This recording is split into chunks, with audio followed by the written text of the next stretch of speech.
Hello friends, welcome back to the new video. In this video guys, we are going to talk about how can we on our screen recorder, and guys, how can you use your screen recorder setting in your Realme phone device.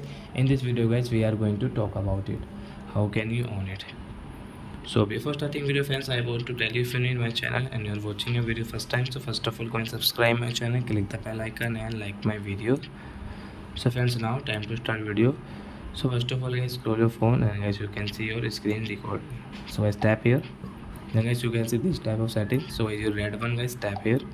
Then guys your screen recording will on, and guys you want to record something in your phone, so you can record from here. So example for guys, I will take this setting option and we will record it.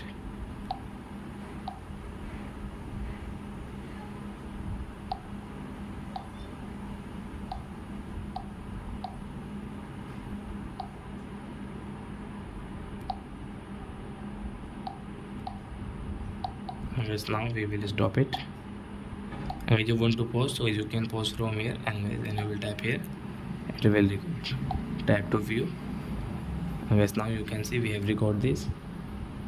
So like that guys, you can use your screen recorder, and guys you can record something in your phone which you want to record. So I hope friends have understood how to on and guys how to use screen recording. So that's it guys, thanks for watching. Now we will meet on next video with new topic. Before going guys, please go and like my video, subscribe my channel. Bye bye friends.